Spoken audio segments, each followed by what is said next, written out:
Hello, hello. Welcome to Leap Taken. Here at Leap Taken, I talk about all things witchy, craft related, law of attraction, manifesting, esoteric, and everything else in between.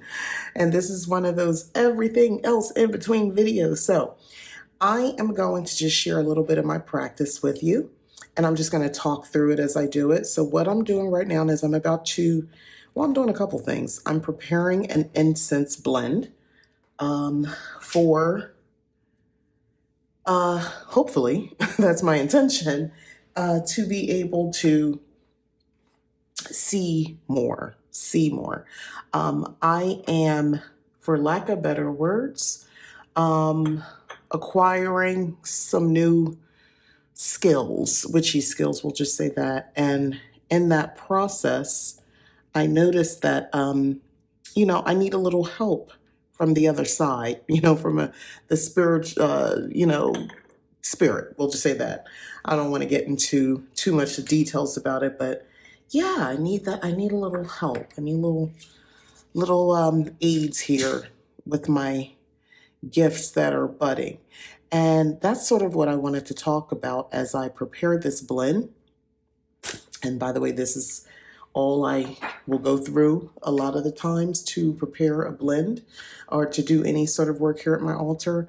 I just want to first off, let's just start with a fresh cleansed space. That's what I'm doing now. And that candle, I was just anointing with some anointing oil. It's for prosperity. And you have to start to ask yourself when you're doing certain things. People say, oh, prosperity, that's money. Yes, it can be. Prosperity is a lot of things.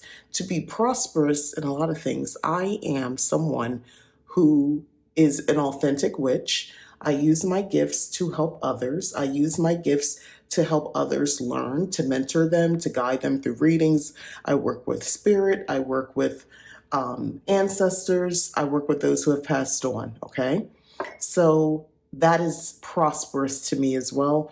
I'd like to deepen that a little bit more. So when you're using tea light candles, side note, don't use a lot of oil because you will have a crazy flame pop up and it will just be ridiculous. So we're going to go ahead and light our candle. Light our candle. We did a little cleanse, so we did that. So we're just going to have that little off. That's just in our area. Okay, so we have that going. And I've already laid out specific crystals here that will empower. I am someone who practices doing crystal grids and things like that. I believe it adds certain energy. So I'm doing that for my blend. So let's get into what this incense blend is that's going to help me with my newfound psychic gifts. So they are not quite like what I've experienced before. So when I say new, I mean new. I did a reading for myself about these gifts. I don't need too many, just a little bit. So this is raspberry leaf, dried herbs. Had this for some time. It's still good. Raspberry leaf. The reason I picked raspberry leaf, and here's where we're going to get into intuitive magic. There is, of course, we've all heard this as witches. Oh, yeah, it's, use this for that, use that herb for this. But sometimes think outside the box. Prime example, raspberry leaf. Raspberry leaf is usually associated with women's health, women's reproductive health. That makes sense to me. As I get older, as I slip further into from mother into crone, that is definitely a reproductive situation, but it's also something very mystical. It's not necessarily physical, and there's no hard, start and stop of when any of these phases of our lives actually, are. It just is. Either you accept it or you don't. What I am doing or using this particular herb for this purpose is because I believe that this is something specifically because of my phase as a woman and where I'm at. I did a reading, and the reading specific, I chose this Dark Goddess Oracle deck for part of my reading. I used multiple cards. And part of it was for me to tap into ancient wisdom, nature, just into use my intuition, trust my decisions, that sort of thing. I was seeking some clarity, and I was led to believe that raspberry leaf would be a very good herb for me to used for incense, for getting divining. We'll just say that, for divining. So next I'm going to go into mugwort. Mugwort is my A1, number one. Those are my coven. They always say, I know you're going to use that mugwort. Yes, I am. This particular herb connects directly with Hecate as well. And I like that. And I like being connected to her. And since I have accepted and begun to work with her, I find that when I use mugwort, I have very intense dreams, intense, good or bad. She is a dark goddess, so it is not rainbows, unicorns, in my experience with communicating, or her coming to me. She does not come to me all the time.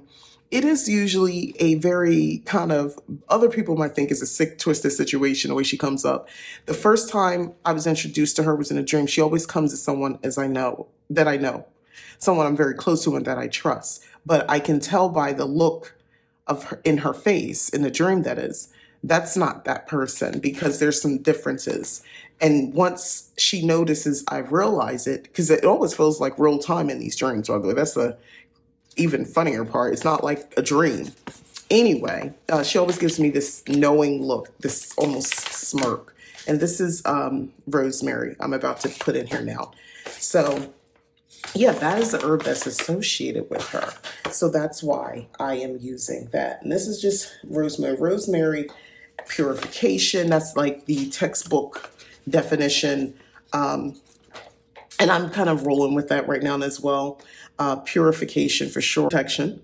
So I want this to be a positive experience where I gain knowledge. I'm willing to accept what I accept, but by no means am I inviting anything or anyone of negative influence in. So that's why I'm using that. Then I'm going to go with something that it's not something I normally use. I've purchased this. I might have used it one time because some recipe or something I was following for something else told me to use sweet myrrh. So remember, frankincense and myrrh. So that's why I'm using it. Ancient practices, ancient magic. That's the only reason why I'm using this, to tap more into ancient magics and divining and such. So that's why I'm using that, and I'm letting my intuition. Now, if you were making a larger amount, by all means, but I'm filming this and I'm actually going to burn this. So I wanted you guys to sort of see what this looks like. If I had any extra, which I will later, I'm going to put it in this tin. So I just had this ready to go, and I'm recycling. These are my subscription. I had Apothecary at home. I was just going to put this on top and label it. Hey, use what you got, right? So I was going to use this, or I will be using that. But for now, I just, I'm going to walk you guys through. So this is it. So I want to actually put my hands in it and mix it up, being careful, because, some of the pieces, you got to be careful how you pick it up. It might kind of stab a little bit, at least the rosemary. And as I'm doing so, and as I'm also putting my intentions in, and I'm just thinking about how, as the smoke clears, so will my mind. The truth will come out. All that I need to see will be revealed, that type of thing. Very oracly, very mystic sounding intentions. But right now I'm getting numbers.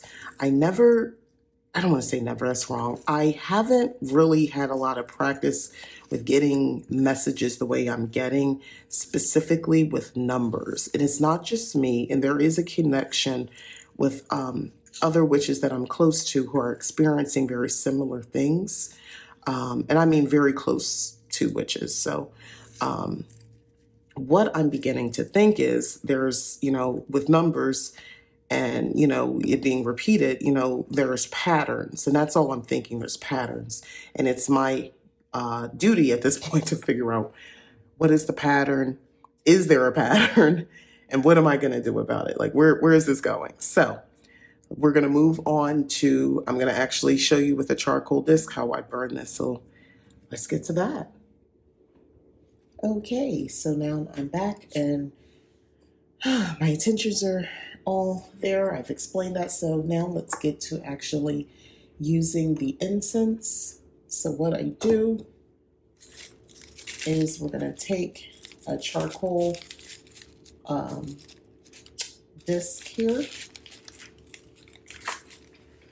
and I don't know what I dropped, but it's okay. And we're going to just plop that right here. So there's nothing else in here, so that's fine for now. And then we're just going to light that thing up. And there's some sizzling.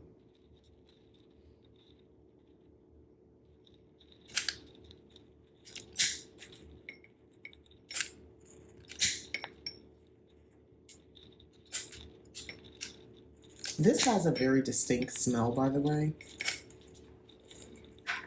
It's not my favorite, and just to show you sort of the brand that I'm using, let's pull that out. It's called Swift Light. So you let that little charcoal disc or tablet, whatever they call it, you let it, light. You basically, I give it a minute. For not a minute, but I give it a little bit of time till it stops sizzling like that a little bit.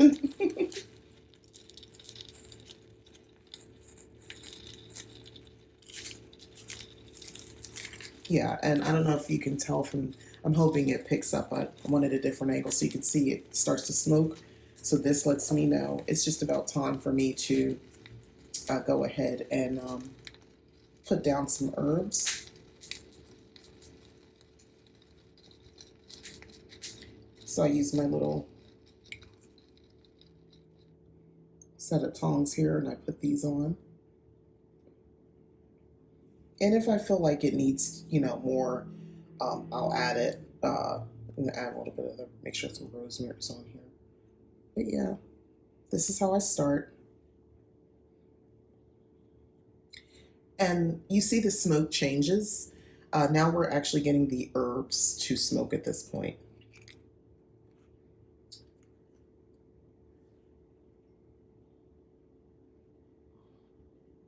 So I started packing in. I don't know if you picked up, there's like a little hole there. I can definitely smell the mugwort. We'll add a nice layer.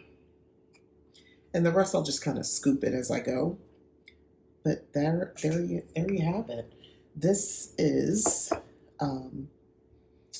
perfect. Now at this point, so what do? Do you just burn it?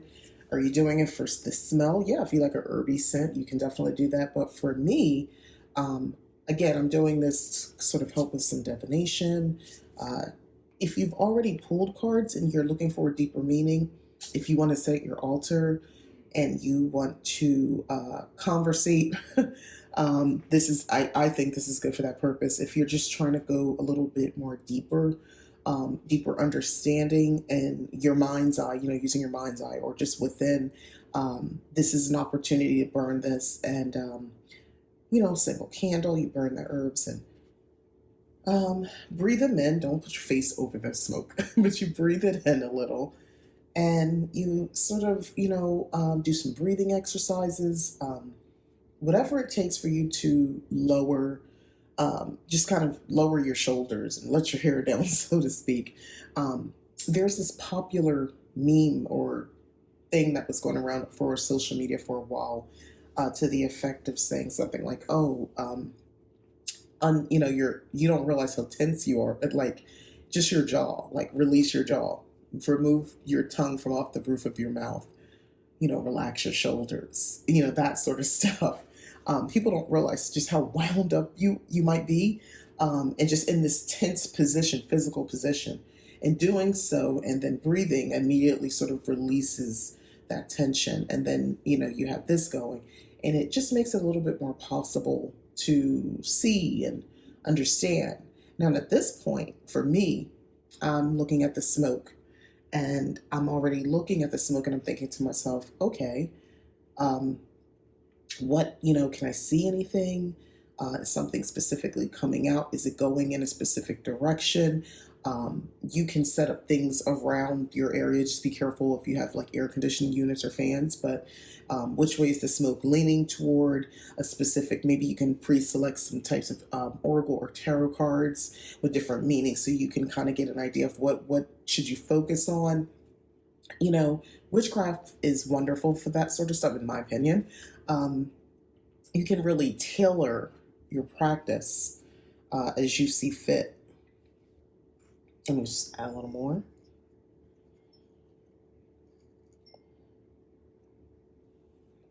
Yeah, but this is pretty, yeah, this is the process. This is what I do. And at that point, I just sort of go and I let my mind go free and I learn.